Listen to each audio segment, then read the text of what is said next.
ওং নৃসিংহ দেবায় ফট স্বাহা।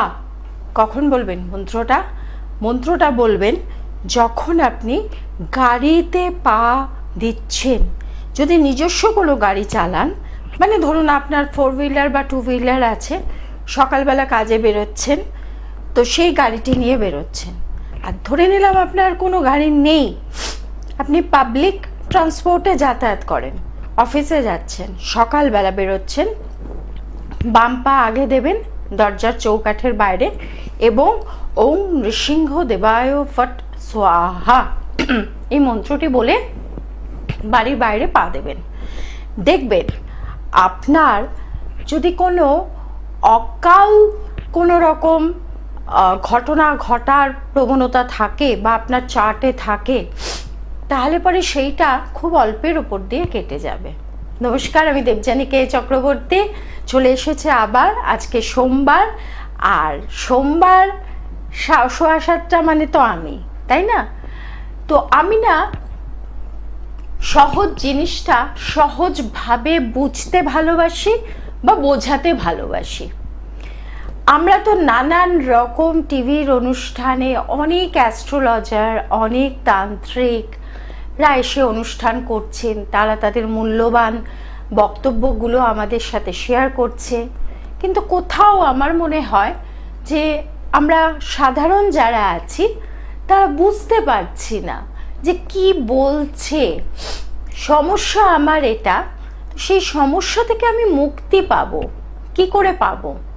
আজকে আমি বলছি যে আপনার চার্ট দেখে বা আপনার জন্মকুণ্ডলী দেখে যে আপনার না সপ্তম ভাবে মানে সপ্তম হাউসে 7th হাউসে মঙ্গল আছে।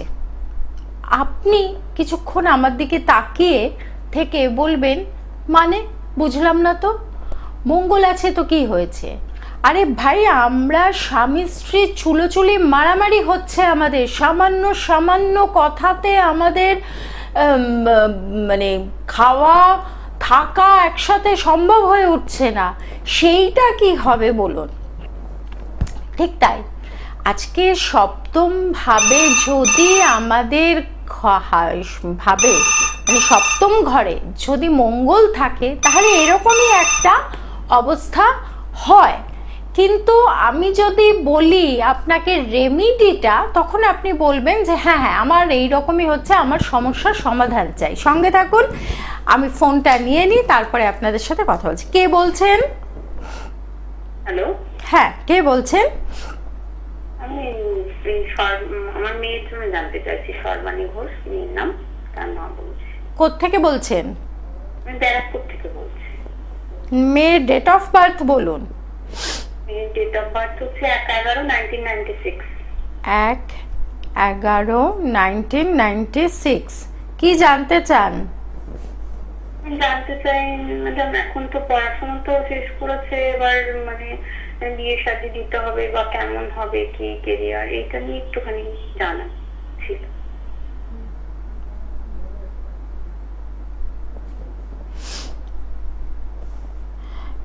মেয়ে চাকরি বাকরির জন্য কিছু চেষ্টা করছে না? চেষ্টা করিনি সেরকম ভাবে। কেন করেননি চেষ্টা? মেয়ের চাকরির খুব ভালো চাকরির যোগ ছিল, খুব ভালো, কেন চেষ্টা করেননি? এটাই তো আমরা পড়াশোনা শিখিয়ে মেয়েকে ভাবি যে বিয়ে থা দিয়ে দিলে ঝামেলা মিটে গেল, কিন্তু আজকালকার দিনে কিন্তু একটু নিজের পায়ে দাঁড়ানোটা খুব দরকার। হ্যাঁ, আপনার জন্যও দরকার, কারণ আপনিও বলতে পারবেন আপনার মেয়েকে যে তোর কোনো অসুবিধা হলে তোর তো পায়ের তলার জমিটা শক্ত আছে, বা তার তো সব থেকে বেশি দরকার। সেই জন্য মেয়ের কিন্তু চাকরির খুব ভালো যোগ আছে।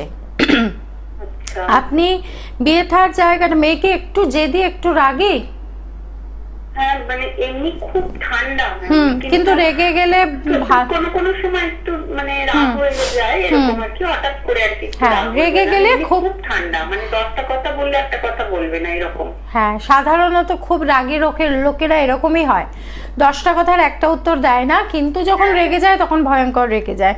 মেয়ে দেখতে সুন্দর, মানে দেখতে সুন্দর বলতে ডানা কাটা পরি আমি বলছি না, আমি বলছি কোনো একটা কিছু খুব অ্যাট্রাকটিভ।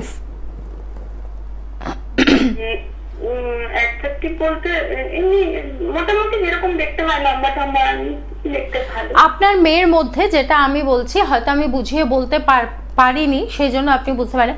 এক একটা মানুষের মধ্যে থাকে না যে কেউ হয়তো দেখতে সুন্দর, কারোর হয়তো চাউনিটা সুন্দর, কারোর হয়তো হাসিটা সুন্দর, কারোর হয়তো কথা বলার ভঙ্গিমাটা খুব সুন্দর, হ্যাঁ, যেইটা অন্যজনকে অ্যাট্রাক্ট করে। ঠিক এরকমই আপনার মেয়ের মধ্যেও কিছু না কিছু এরকম একটা অ্যাট্রাকশন আছে, যেটা এখানে ইয়েতে ইন্ডিকেট করছে, ডেট অফ বার্থে।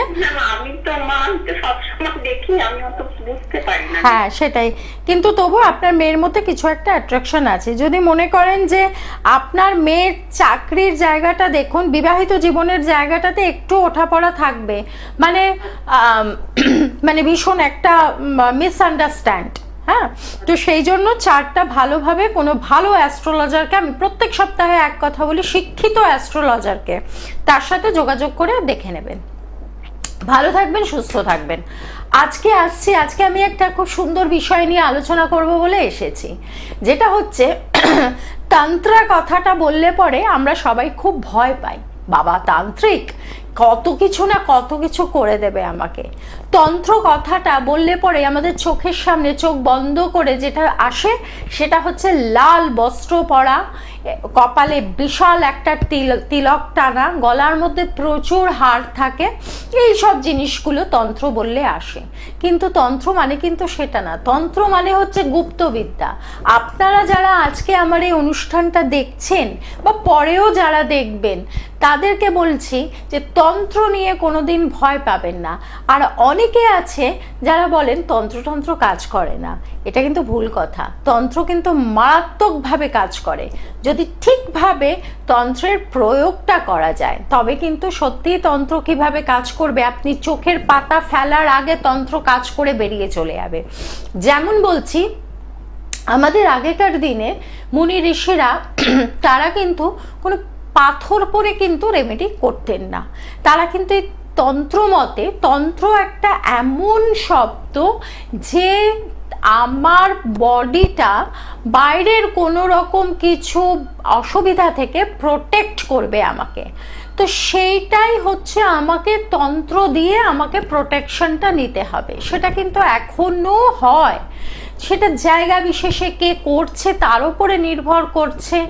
আমরা কি করি, যখন দিশা হারিয়ে ফেলি, মানে ভীষণ রকম সমস্যা, তখন যাকে তার কাছে আমরা চলে যাচ্ছি, টাকা মোটা টাকা খরচা করছি, কিন্তু কাজ পাচ্ছি না। আমি এরকম দিনে রাতে প্রচুর কথা শুনি যে ম্যাম জানেন তো, এর আগে দুজনকে প্রচুর টাকা দিয়েছি কিন্তু উপকার পাইনি। তো সেই জন্যই আমি বারবার বলি, যার কাছে যাবেন একটু তাকে যাচাই করে নেবেন। আর তন্ত্র কথা আমি বলছি, যেটা তন্ত্র কথাতে ভয় পাওয়ার কিছু নেই। আজকে যেমন ভগবত গীতা আমাদের প্রত্যেকের বাড়িতে, অনেকে আছে ছোট ছোট গীতা নিজের ব্যাগেও রাখে, কারণ গীতা একটা পবিত্র গ্রন্থ, যেটা আমাদের সাথে থাকলে আমাদেরকে প্রোটেকশন দেবে।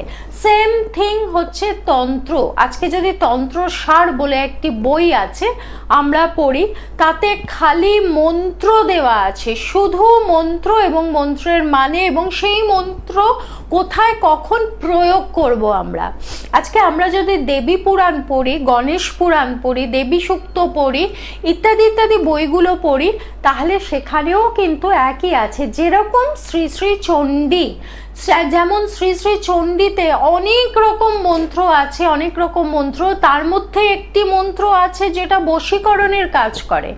আমরা জানি না, বা হয়তো কেউ কেউ জানি যে মা দুর্গা কিন্তু বশীকরণ করার জন্য সাংঘাতিক দেবী। বশীকরণের কাজ যদি করার প্রয়োজন হয়, সেখানে বেশ কিছু ক্রিয়ার মধ্যে দেবী দুর্গাকে আবাহন করার একটা জায়গা কিন্তু আছে। আর তন্ত্র কথাটাতে আসছি, যে তন্ত্রের যে মিনিং, সেটা হচ্ছে শিবের মুখনিসৃত বাণী, মহাদেবের মুখনিসৃত বাণী আর পার্বতী কানে শুনেছিলেন, এবং সেইটার মধ্যে কিন্তু সম্পূর্ণভাবে প্রত্যেকটা মন্ত্র আছে, ক্রিয়া আছে, প্রক্রিয়া আছে, যাগ যজ্ঞ, কিভাবে তুমি অসুবিধায় পড়লে, কোন অসুবিধায় পড়লে কি করবে, এই ধরনের জিনিসের ব্যাখ্যা আছে। এখানে কিন্তু কোথাও বলা নেই যে তোমাকে ভয়ঙ্কর রূপে নানা রকম ভাবে তোমাকে পুজো করতে হবে। আমরা যেটা তৈরি করে নিয়েছি তন্ত্র মানে একটা ভয়ঙ্কর রূপ। আজকে তন্ত্র বলতে গেলে পরে কিন্তু যেটা বোঝায় যে তন্ত্র বললে যেটা বোঝায় যে মানুষ একটা মানে মেকআপটা একটা লুক মেকআপ। কে বলছেন? আমি ছোটদিকটা বলছি নদিয়া থেকে। হ্যাঁ, ডেট অফ বার্থ বলুন। 17/3/2001। 17/3/2001। কি জানতে চান? আমার আর্থিক সমস্যা একটু জানতে চাই, আর মানে কি ধরনের বিজনেসটা করলে আমার পক্ষে ভালো হবে যদি একটু বলেন।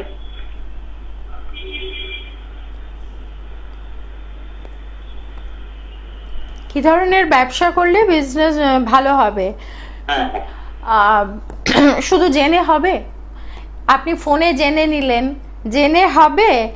আমি তো আপনাকে একটুখানি গাইড করে দেব, নিশ্চয়ই দেব, কিন্তু তারপরে কোনো ভালো ডাক্তারের কাছে যেতে হবে। যদি আপনার সত্যি সত্যি অসুবিধাটা চলে, যদি দেওয়ালে পিঠটা ঠেকে যায়, আমরা যতক্ষণ না দেওয়ালে পিঠ ঠেকে যায় ততক্ষণ অবধি কিন্তু আমরা ডাক্তারের কাছে যাই না। সাধারণত মারাত্মক রকম অসুস্থ হয়ে পড়লে তখন হয়তো আমরা ডাক্তারের কাছে যাই, তার আগে অবধি চলছে, ঠিক আছে চলছে, তো এরকম একটা ব্যাপার হয়।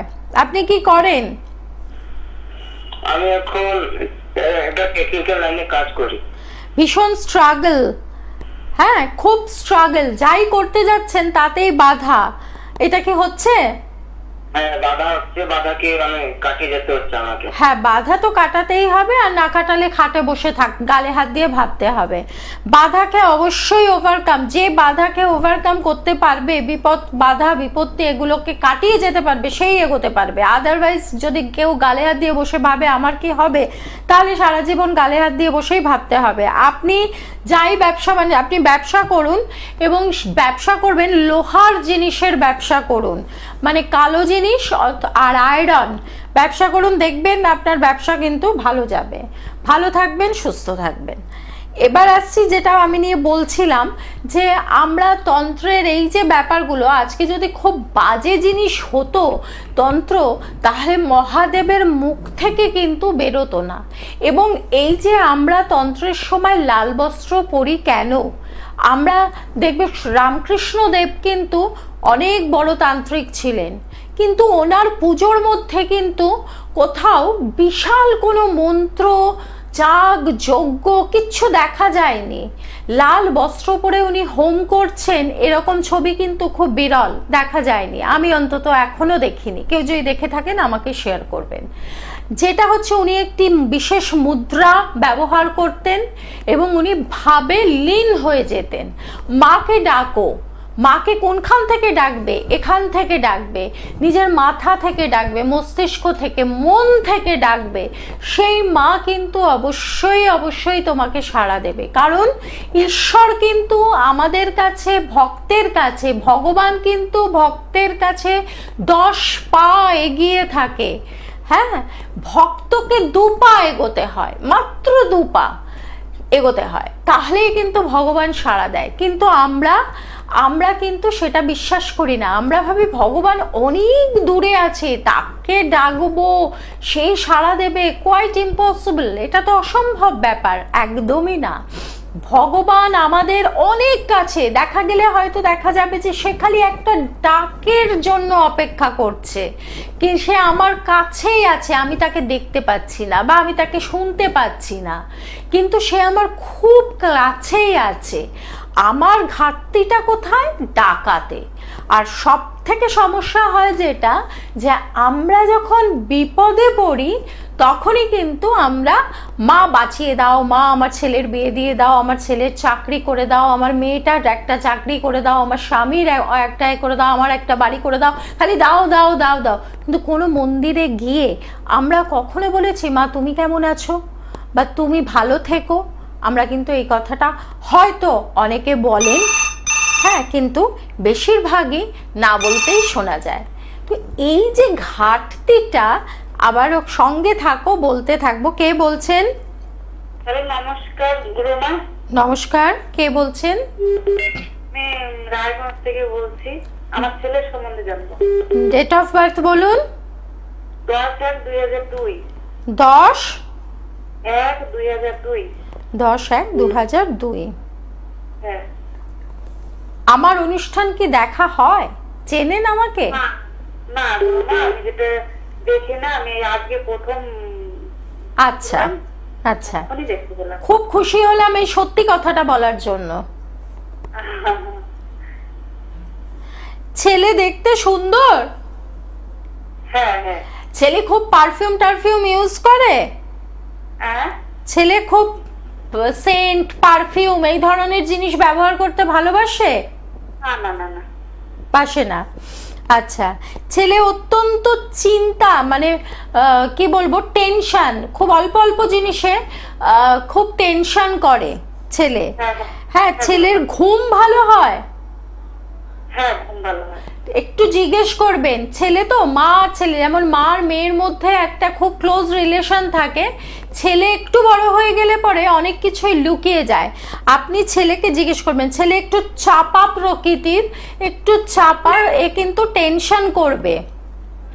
এবার হচ্ছে যেটা আসছি, যে আপনি বললেন যে এখানে 1 আর 6-এর কম্বিনেশন আছে, কোনো খারাপ কম্বিনেশন না। এখানে আপনি বললেন যে ছেলে কি করে, ছেলেকে বলবেন ব্যবসা, ছেলে যদি কোনোদিন ভাবে যে কি করব, ব্যবসা করতে বলবেন।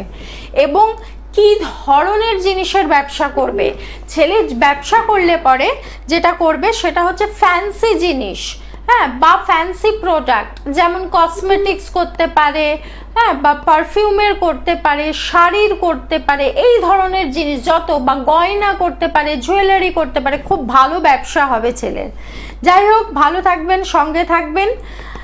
যেটা বলছিলাম সেটা হচ্ছে যে আজকে আমি ঠিকই করে এসেছিলাম তন্ত্র নিয়ে আলোচনা করব, যে তন্ত্র সময় যখন আমরা তন্ত্রে হোমযজ্ঞ করি, এই যে মানুষকে, আমরা যারা তান্ত্রিক, আমিও একজন তান্ত্রিক, বলতে কোথাও বাধা নেই বা লজ্জা নেই, এবং আমি অহংকার বোধ করি, আমি গর্ববোধ করি যে আমি একজন তান্ত্রিক। এই যে তান্ত্রিকরা যখন হোম করে, যজ্ঞ করে বা ক্রিয়া নানা রকম কিছু করে, এটা না গুপ্ত থাকে। আজকে আমি যে ক্রিয়াটা করব সেই ক্রিয়াটা গুপ্ত থাকে। তো সুতরাং লোককে দেখিয়ে কোনো কাজ করলে পরে সেই ক্রিয়াটা হয় না। এই যে আমরা সারাক্ষণ যদি লাল বস্ত্র পরে টিকা টেনে ঘুরে বেড়াই, লোক আমাদের দিকে তাকিয়ে তাকিয়ে দেখবে, ও বাবা উনি তান্ত্রিক। এটার কোনো প্রয়োজন হয় না। প্রয়োজন হবে আমার কাজকে, আমি এমনভাবে কাজ করব, আপনি আসলে পরে আপনার কাজটা এমনভাবে করে দেব যেটাতে আপনি ফল পাবেন। তার জন্য আমি তান্ত্রিক লোকের কাছে দেখাবার আমার কোনো প্রয়োজন হবে না। এটা আমি ভীষণভাবে বিশ্বাস করি। এবং 50টা মালা গলায় পরারও কোনো প্রয়োজন হয় না। আরেকটা জিনিস হচ্ছে যে যখন আমরা তন্ত্র সাধনা করি তখন আমরা লাল বস্ত্র কেন পরি? হ্যাঁ, কারণ আমাদের প্রয়োজন হয়, বা আমরা কি বলবো, আমরা তো সাধারণ মানুষ, আমরা তো অবতার নই, সারদা মা নই, আমরা রামকৃষ্ণ দেব নই, আমরা তো সেই জায়গা থেকে আমরা লাল বস্ত্রটা কেন পরি? লাল হচ্ছে মঙ্গলের প্রতীক, শক্তির প্রতীক। লাল আমাদের ধমনীতে যে রক্ত, তরল জিনিস বইছে সেটার রং হচ্ছে লাল। সেই আমাদের যে শরীরের মধ্যে রক্ত বইছে, সে রক্ত না থাকলে পরে কিন্তু আমরা অনেকটা দুর্বল হয়ে যাব, হিমোগ্লোবিন কমে গেলে যেটা হয় আর কি। কে বলছেন? নমস্কার। নমস্কার। হ্যালো। হ্যাঁ বলুন। ওই বাঁকুড়া থেকে বলছিলাম। হ্যাঁ বলুন বলুন, ডেট অফ বার্থ বলুন। জন্ম হচ্ছে সকাল 10:30। কিচ্ছু শুনতে পেলাম না। হ্যালো। হ্যাঁ বলুন, শুনতে পেলাম না। জন্ম হচ্ছে বৃহস্পতিবার সকাল 10:30। আপনি ডেট অফ বার্থটা বলুন। মেয়েটার কিছু একটু অসুবিধা হচ্ছে লাইনে, ওই জন্য ওনার কথাগুলো শোনা যাচ্ছিল না। যাই হোক, তো এই যে রক্ত আমাদের শরীরে যদি না থাকে তাহলে তেজ কোথায় থাকবে? রক্তটাই তো আমাদের তেজ দিচ্ছে। আজকে যে আমার মধ্যে রাগ অনুভূতি, বা তোমাদের মধ্যে যে রাগ ক্রোধ, এই জিনিসটা তো লাল হচ্ছে সেই তেজ, সেই তেজ মানে হচ্ছে শক্তি, লাল যে জিনিসটা আসবে সেটা হচ্ছে শক্তি। সেই শক্তি যদি তোমার শরীরে না থাকে তাহলে তুমি উঠে দাঁড়াবে কি করে, কাজ করবে কি করে, কথা বলবে কি করে? তো সেই কারণে আমরা যখন হোমে বসি, তন্ত্রের কাজে বসি, তখন লাল বস্ত্র পরতে হয় সেই শক্তির জন্য। কেন আমরা মা কালী, মা দুর্গা, তারা মা, এদেরকে লাল শাড়ি দিই, যে মা মানেই লাল শাড়ি দিই? কারণ হচ্ছে মা হচ্ছে শক্তির প্রতীক। একটা মা কথার মধ্যে কতখানি শক্তি আছে এটা আমরা ভাবতে পারি না। যে একটা প্রাণকে সৃষ্টি করতে পারে, একটা আরেকটা প্রাণ তার গর্ভে ধারণ করেছে, তারপর তাকে যে শক্তিটা দিয়ে তাকে যে পৃথিবীতে আনছে, পৃথিবীর আলো দেখাচ্ছে, সেই শক্তি কিন্তু সবার মধ্যে থাকে না, এবং সেই শক্তিকে আমরা মহাশক্তি বলে থাকি।